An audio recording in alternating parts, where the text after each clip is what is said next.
The following is a presentation of the Missouri Sports Network.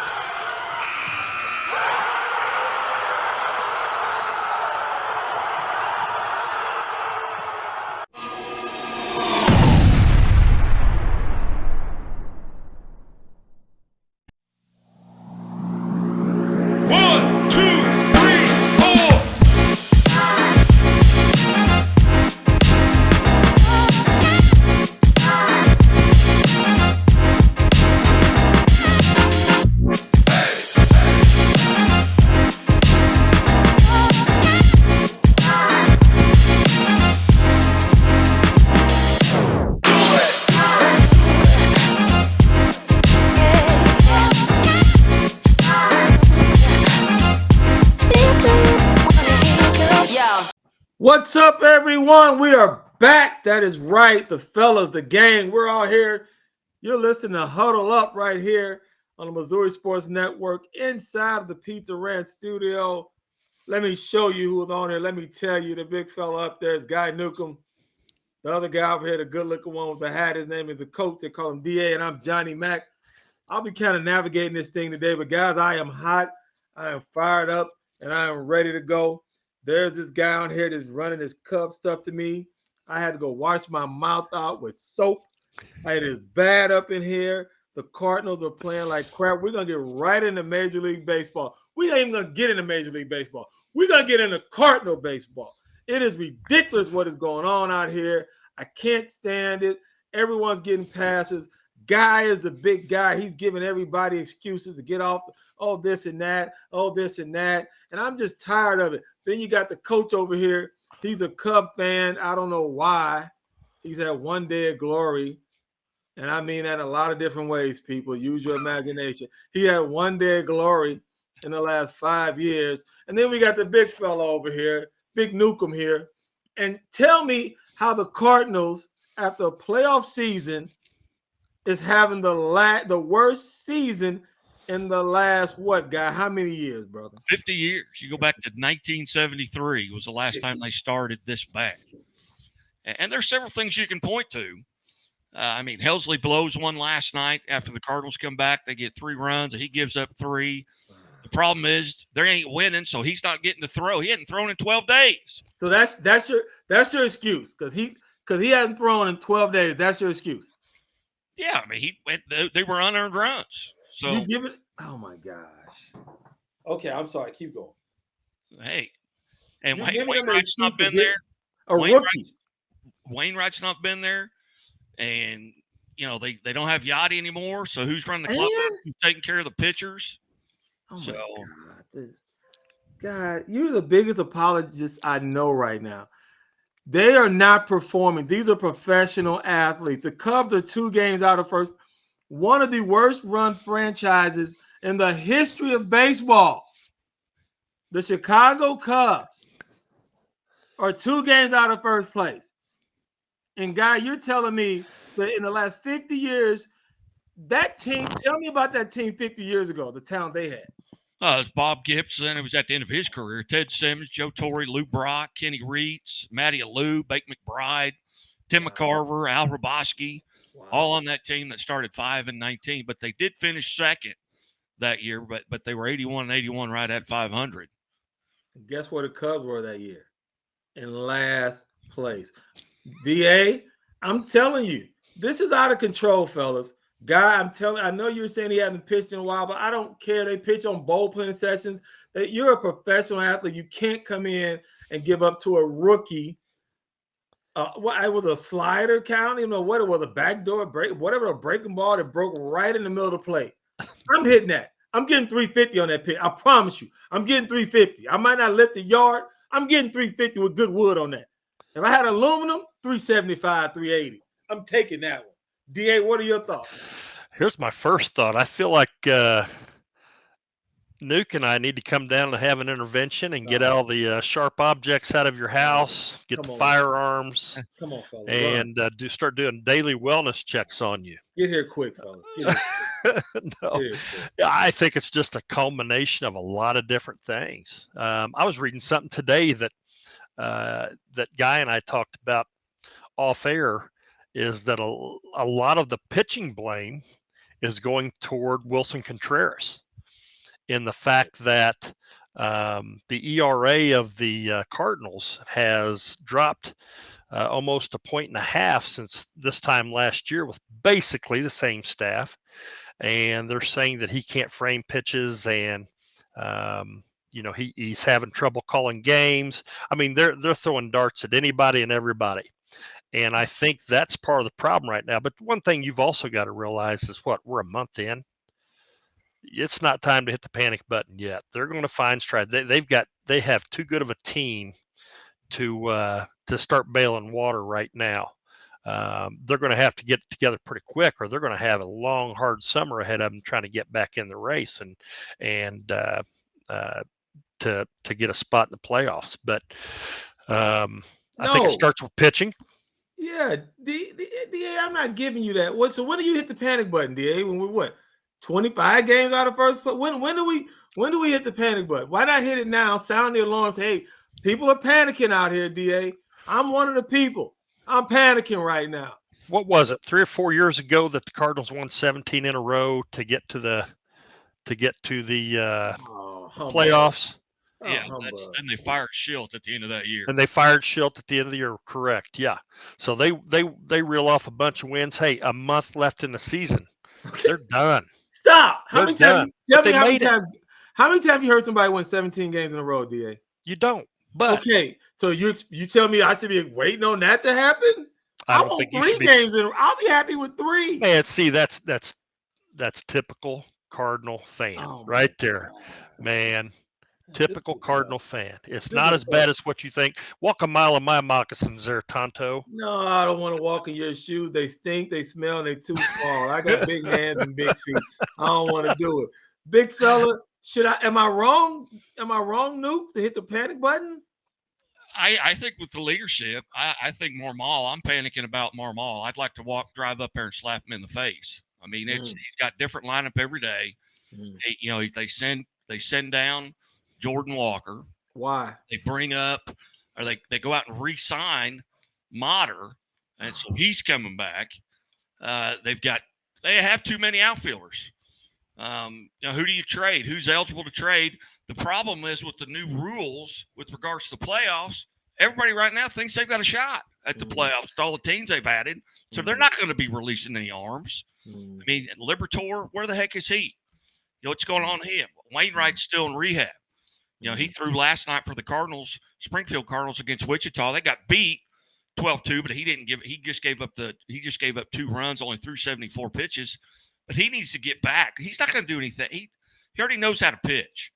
If he can go out there and throw the 74, he doesn't need another rehab assignment. He needs to be back in St. Louis on Tuesday night, starting in that Angels series.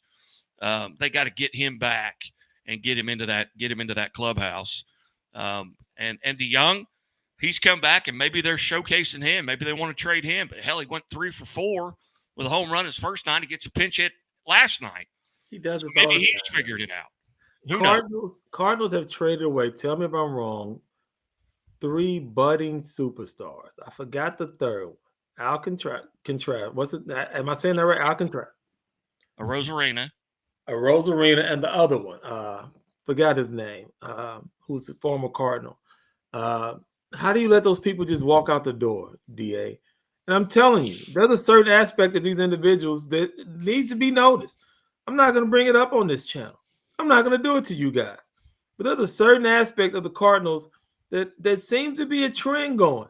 They let it go. A lot of good international players. I don't want to say it, of color, though. I just put it out there. And I'm kind of wondering why. And you bring Jordan Walker up, then you put him back down. And DeYoung gets, how many chances do we give DeYoung? He starts off hot, and then people kind of, it's Paul DeYoung. And then he settles down. But fellas, we got a couple more segments we're going to go through. But DA, you tell me, do you think Mozeliak deserves another year, or should he be on the hot seat? Yes, I think he deserves another 10 years, as long as he's the GM, or as long as he's running the show. That's good news for everybody else in the NL Central. So sign him on. Sign him on Turn my hat on back. long term. Let's go. Now you're gonna blame it on the catcher because he's not framing pitches. I mean, come on, don't guys. shoot the messenger. That's what's out on the internet. Come on. And not to pour salt in an open wound, but since Contreras left, the Cubs ERA is the fourth lowest the third lowest in all of Major League Baseball. So I think there's a lot of finger pointing going toward Contreras. Let me tell you something, young man. If for you saying that you're not going to pour salt in an open wound, that dang on valve, that salt valve is wide open. Yes, it is. That's pouring some salt on the wound, my friend. Hey, we're going to be back here today. That's our time at this segment. You listen to Huddle Up inside the Pizza Ranch studio here on the Missouri Sports Network. We'll be right back. We got some more stuff. We might jump back into the Cardinals again. We got some other stuff we're going to talk about. Chevy Silverado. It's got the power you want and the capability you need to do the job so you can get to the important work. Find new moments, find new roads. Get a $500 cash allowance on all 2022 Silverado pickups with a 2.7-liter turbo engine. Plus, unlock your code to claim $500 Chevy CyberCash. Visit ChevyCyberCash.com today. Imagine a bank that goes where you go,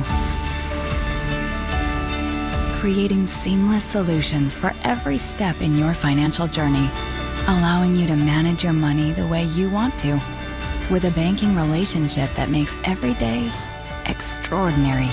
Imagine a world full of possibilities, always within reach. Central Bank. We do banking better.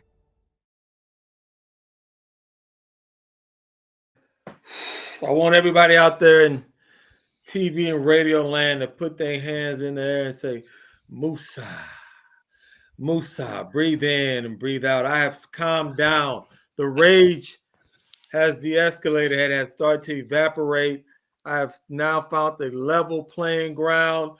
I'm going to ease back into our next segment.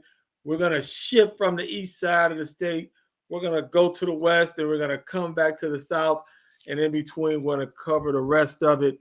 Gentlemen, thank you for listening to me go off on a rant on the Cardinals and how much I hate the Cubs. But with all that being said, all fun and games, we are the Missouri Sports Network, and we cover all the bases. Everyone has a home field advantage here.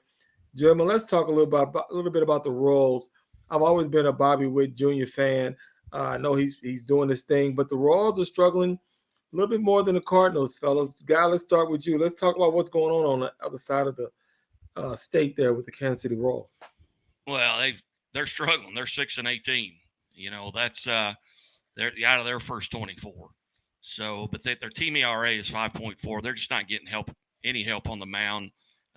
Dylan Coleman, a former Missouri State pitcher, he has blown up. His ERA is like 18. They're just not getting any starting pitching. Bubic just, he's done for the season now.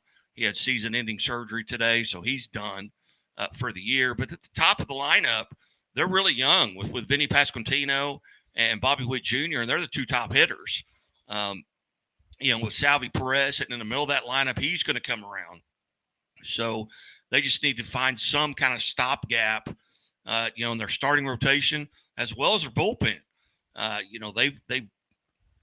They've got some guys out there, but they just can't get a lead. I mean, they got Aroldis Chapman, throwing 105 miles an hour, but he can't get on the mound because they can't get a lead. And they've won back-to-back games one time this year. And of course, that was against the Giants, who just came back and beat the stupid Birds. But I think, they're still going to lose 100 games. I don't see any way around it, but they just haven't been able to develop pitching.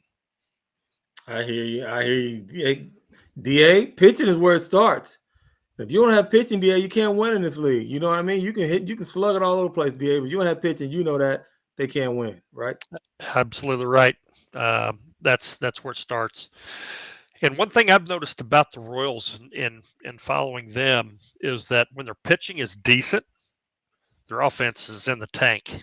And when they can put up 5, 6, 7 runs, their pitching gives up 9, 10, 11 runs. So it's going to be a long year, but at the same time, it's also going to be fun to watch this young, talented group mature throughout the year. And losing Bubik hurt definitely their starting rotation, and it's going to be trial by committee for them the rest of the way out. They've got Grinke, who is probably well past his prime. He's been kind of steady Eddie for the most part, but like I said, when he's steady Eddie, the bats are dead behind him and just not getting any run support. So don't be surprised if they don't shop Salvador Perez at the deadline. I could see that happening. If I know that MLB's not teams are not supposed to use the word tank, but let's face it, teams are tanking all the time, and that's how they came up with the good talent. They had the fire sale after the World Series and wins, and they're definitely in rebuilding mode. And hey, if they got a shot at the number 1 overall pick, don't expect too many wins from them. Well, I didn't expect too many wins from them, regardless if they got a shot or not. Hey, fellas, there's some interesting things that's happening here locally and regionally here. Of course, we're going to cover all of Missouri Sports Network, but the MSU Bears, the Coach Coach Gutton, pulled off a big upset last night. Guy, tell us a little bit about that upset and who they beat, Guy. Well, they beat the number 7 ranked Arkansas Razorbacks 8-4 last night. Now, Arkansas, their 2 best hitters were out of the lineup injured. And they're coming off getting swept, I think, by Alabama, or they're going to Alabama. But they get just great. They get 6 runs in the 3rd inning, did the Bears yesterday. And they first pitch of the game, they hit a home run. On the bottom of the 1st, they're up 1-0, then they go down 2-1, and then they get 6 runs in that 3rd inning. And then with Trey Ziegenbein, who, he's just everyday Trey. He can throw and throw and throw, and he's had to get cortisone shots, and he just broke the appearance record for the university as far as appearances by a pitcher at 89 appearances. He's really struggled, but now these cortisone shots, he's kind of got back where he can do that midweek stuff, every now and then. But he gives them 3 great innings. Reed Metz gives them 3 great innings there. And the Bears now 23-16 overall, 11-4 in the conference. So they've creeped back up into 2nd place in the conference, and they're going to battle out with Southern Illinois and Indiana State. Indiana State's in 1st place. Southern Illinois is in 3rd, just behind the Bears. The Bears, they've got Valparaiso coming in this weekend, then they go to Murray State. And then they've got Southern Illinois and Indiana State at the back end of their schedule. So that's going to determine where they're seated. And if you go back to last year, they were seated 6th in the Missouri Valley Conference tournament, and they won it. And they had to come out. They came back and they won that tournament. So they got to go to a regional there. But they're getting hot right now, and their bats, they can flat swing it. And, that as the weather warms up at Hammons Field with that wind blowing out, you're going to see a lot of balls leave the park. Yeah, Coach G's been keeping this program up and running for over 30 years. What are your thoughts on Coach Gutton and the consistency that he shows every year? That's amazing to be doing it at a quote unquote mid-major school. He can go out and compete on the recruiting trail with just about anybody, and he is good at finding the diamonds in the rough. And he's been at it 40 some years. So he knows what he's doing, and he's lasted in a tough profession that long. So it's just the same old for him. The front end of his schedule is loaded heavy. If you look at their early, February, early March schedule, there's a few L's there, but he's playing some people, and I think it prepares him for the conference run, and then hopefully for the NCAA Super Regional. You're right. He can definitely find those diamonds in places that you never thought that you'd see him. Been knowing him since I was over there, and so he's a St. Louis guy. Very proud of him. But let's kind of move it around a little bit here, and let's talk about some local baseball. Guy, you and I had all 3 of us that kind of discussed earlier off air about some local teams that we felt were making some moves and were playing good baseball here on the high school level.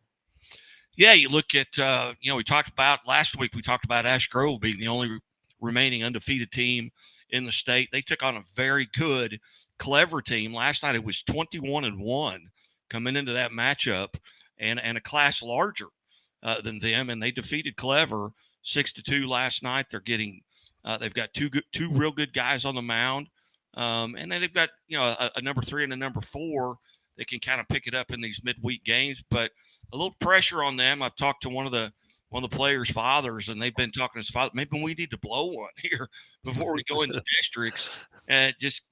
But I'm looking at their remaining schedule. They shouldn't lose the rest of the way out, and they're going to be the 1 seed in that district. Other game, you had number 1 Rogersville in Class 4. They took on a number 3 ranked Springfield Catholic team. They had 2 D1 guys going out on the mound with Corey Sutherland throwing for Rogersville, and he ends up hitting a 3-run homer in the game. They had Ben Smith, who's a commit to Mizzou, throwing for Springfield Catholic. Really wasn't a game. It was 12-2 going into the 7th, and Springfield Catholic gets a grand slam in their half of the 7th to make it 12-6. So 12-6, a little closer than what it really was. Then you go up in the St. Louis area, and the number 1 team in Class 6 is Fort Zumwalt West, and they took on the number 5 team in Class 6 in Francis Howe Central, and Francis Howe gets them 4-2. Eureka is playing really well right now, and they beat a number 10 ranked team in Marquette 7-1. Camdenton, they go up and they put their Wichita State guy on the mound, and they face Glendale, and they shut them out 9-0. And I was talking with Coach Jim Julian at the leadoff club on Monday, just said, hey, is that the best arm you've seen all year? He said, well, we've seen some good ones at Liberty North and Staley, but that's probably the best arm we've seen. And he is a Wichita State commit. And the thing is, he's got a younger brother that's also a Wichita State commit, who's number 2 for them.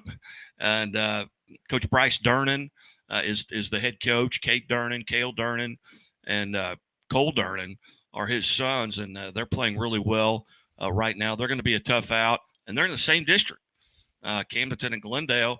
And then you're going to add a Willard team to that district who's went to 4 of the last 5 Final Fours with Coach Scott McGee. And, talking to him, he feels like this is the best team he's had during this run, but they're, 17-10 or something like that. But it's going to be a challenge. And you talk about that Rogersville Springfield Catholic game, number 1 versus number 3, they're in the same district. So the baseball health overall at the high school level in Southwest Missouri is as good as it's been in probably 30 years. St. Louis, and rightfully so, they controlled that, especially in the larger classes with the CBCs, the Westminster Christians, the Mianis, the Marquettes of the past. And they've kind of controlled that state championship level there now. Now you've got the guys like Willard have broken through in recent years. Springfield Catholic and Rogersville have broken through in recent years. So it's going to be a lot of fun as we head into district time, and they'll be seeding for districts that week of May the 10th. Well, Joe, we're running a little bit heavy on this segment, but DA, let's talk really quickly about some of the other regional collegiate teams that have been making some moves, if you can, please. God, take it over. I think we might have lost DA. I know we had spoke about most Southern, some other teams that kind of wrap it up for us real quick for me, guy. Well, Missouri Baptist 37-5 on the year. They're having a great year. Central Missouri University in Warrensburg, they're having a tremendous year. Drury did go up and defeat them this past week. Big victory. In Central Methodist, you can always count on them to make a run. Solid programs. Thank you, my friend. Hey, we ran a little long on this segment. We're going to go ahead and get out of here. We'll be right back for our last segment. Don't go anywhere. You're listening to Huddle Up here on the P.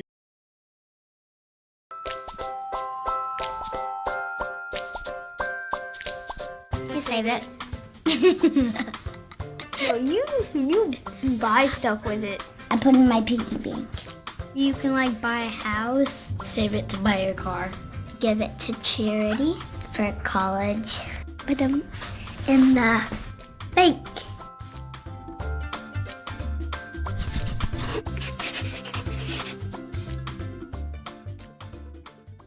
Enjoy a fresh start to your meal at Pizza Ranch, where the salad bar is always included with your buffet. Every day you'll find garden fresh greens, colorful veggies, and sides for every appetite. It's the most refreshing way to balance out a meal while leaving plenty of room for your other buffet favorites. Convenient, fast, and fresh. It's the Pizza Ranch Salad Bar. Welcome back, everyone. You're listening to Huddle Up here inside of the Pizza Ranch studio on the Missouri Sports Network. This is the final segment. It's been a fun show, gentlemen. Talked everything from the Cardinals, Royals, the Bears, MSU Bears, that big upset victory over Arkansas. But now we're going to get into what's going to be the highlight of tomorrow, which is the NFL Draft, which will be held in Kansas City and Union Station. They're expecting a huge crowd there. I don't even know the numbers, but it'll be a lot of people there, close to 50, 60,000 people probably or more. I won't be there. Guy, the big fella, won't be there. Coach said he's going to hang out at home, watch it at home, pop a cold one, kick his feet up, relax, and be the stud that he is. Big fella here, I'm just going to hang out and listen to a little bit on TV and kind of see how it goes. But, fellas, there's a little bit of pick. The number one pick people are saying is going to be Bryce Young out of Alabama, quarterback. Too small for me, what they would call light in the tail. I don't want if he gets hit, he's going to go down and get hurt. That's going to be a problem. Guy, Coach, let's start with you, Coach. You picking Bryce Young number one? Yeah, I think he'll go number one. Proven winner. I just think of the quarterbacks, and this is not a particularly talent-rich, deep talent pool as far as quarterbacks are concerned, but I think he's the best with the biggest upside. And if you're a Carolina fan, you just hope he doesn't fall in that trap of most of other Alabama quarterbacks have. Throughout the history or the recent history as far as drafting Alabama quarterbacks. Coach, did you ever play JFL football and they had a weight limit?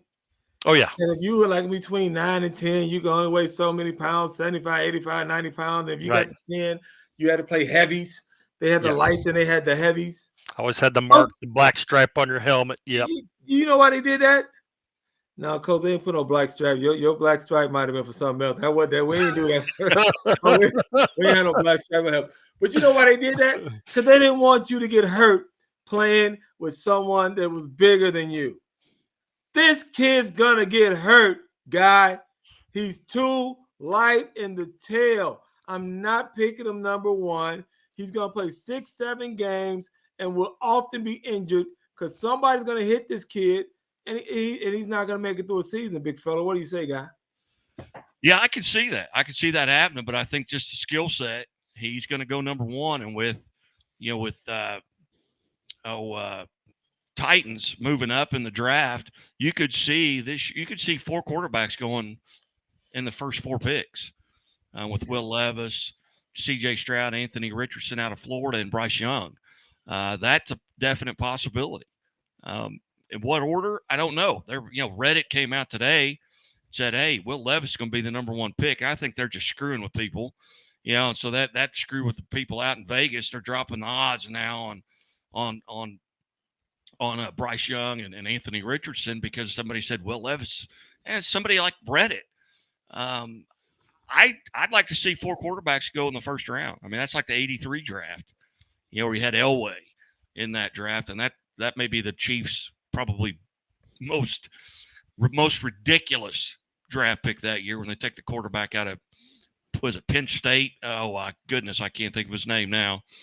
He does some play-by-play now.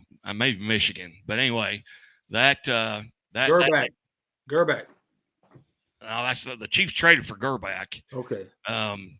When Blackwood's he was a Gerback was a 49er, but I know I'm looking forward to it. I'm interested to see what the Chiefs do. I mean, if a running back falls to them, are they going to take a running back? Losing Mikael Hardman, that's going to put a lot of pressure on Kadarius Toney and some of those other guys. at the wide receiver that are coming back for the Chiefs. Sky Moore may have a big year. Kadarius Toney. Maybe they get a wide receiver. Maybe they go edge rush. I don't know what they're going to do. That's over for the Chiefs, fellas. I'm just gonna put that out there. It's over for the Chiefs. I'll put $100. Everybody, 99. Chiefs won't win another Super Bowl for the next 5 years. It's over with. They've had their run. They should have won 4 in a row. They didn't. They're going to be mediocre. They'll be a good team. They'll won 2 Super Bowls, and Patrick Mahomes make a ton of money. It's done. They're done. They're done. Their run is over with. And I'm telling you right now. And I just looked this up for all of you guys out there and they're listening to us. If you ever had a black strip on your helmet, like Darren had, that means you were a jerk, and you were one of the kids that people say, "Hey, don't hit him too hard. His mama's watching." That's what that black strip meant. Don't hit him too hard. Mama's watching. All right. So I don't know what that's talking about. But look, Bryce Young was mediocre all year. No one said this guy was spectacular and awesome and all this. No one said that all year. They did not win a national championship.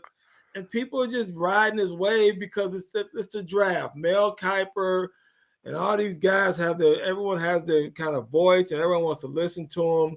Listen, don't listen to the hype. Go get you a big, solid NBA, NFL quarterback with the prototype, with the body that can last. These little quarterbacks not going to win you a Super Bowl. I'm just saying it. Tell me when the last little quarterback that won a Super Bowl. If you say Russell Wilson is not little. He's not tall, but he's not little. He's not going to do anything. He's too small. I'm going to give you a blitz, play a little man under coverage, and we're going to go to work on you. Coach, what you thinking? Who do you take first pick then? CJ. Carolina needs a quarterback. No doubt about that. Big quarterback. CJ Stroud. Even though he comes out of Ohio State, I take the big quarterback. Yeah. More like he might be more of a leftwich, you know what I'm saying? But he's bigger, stronger, but better arm, but he's just a big quarterback. Sit in the pocket. You could take a hit. Guy, outside of the quarterbacks, they got a couple other people that are out there with a couple of D linemen. Who's the first D lineman you might take? Oh, it depends on how far they drop. Really, you're looking at, if you're going after an edge rusher, which they got to replace Frank Clark. If you go after an edge rusher, is that where you go? Do you go get and I the names right now I can't think of. Will Anderson. Will Anderson Jr. is probably in most drafts, he's the number 1 pick. End of story. Done deal. Get him signed, sealed, delivered. But I didn't see it. I didn't see it either, DA. I didn't see him being a number 1. I didn't see all the explosiveness. I didn't see that. But I think out of this year's draft, you can't compare him to players that have already played in different draft classes. Okay. Comparing him to the draft class that he's a part of, I think he has the potential to be the best one out of this year's draft class. Okay. He could be a game changer. Like Boza, Chase Young, those guys, when they came out, I was like, whew, my Lord. Yeah. I don't know who's going to block these guys. I don't see it in this guy, but we'll see what happens. Kansas City's going to be rocking tomorrow. I can tell y'all that. If y'all want to start, I'll go with you, DAU drive. Guy, buddy, I'm going to have the recliner in full tilt position, popcorn popped, and ready to watch the NFL draft. Well, it wouldn't be a Huddle Up show without us talking about the Chiefaholic.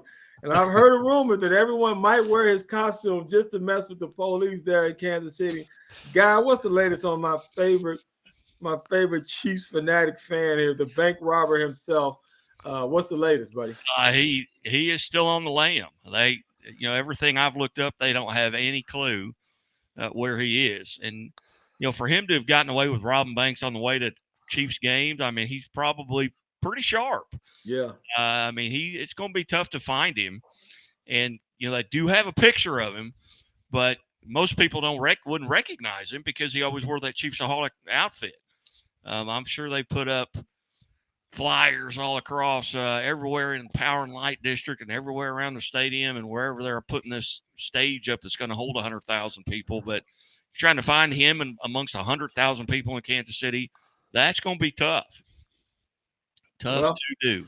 Well, I thought I saw him at the old Come and Go on National and Norton, but maybe not. I don't know. I thought I saw him on National and Norton. I swore it was him. He was outside juggling some balls, but maybe that wasn't him. Hey, whatever he is, should be a fun time tomorrow in Kansas City. We'll see this time next week. All our estimation and guesstimations would have probably been thrown out the window, and you're probably right. Bryce Young will probably be the number one pick. But we'll see where the cards will fall. Hey, thank you for listening. You've been listening to Huddle Up here inside the Pizza Ranch studio on the Missouri Sports Network. The big fella there is Guy, the gentleman with the hat. He's the coach. I'm Johnny Mack. Stay tuned for next week. Come back next week. Listen to it. We'll be back. We're just having a good time. Peace. Be safe out there. This has been a presentation of the Missouri Sports Network. Thank you for tuning in.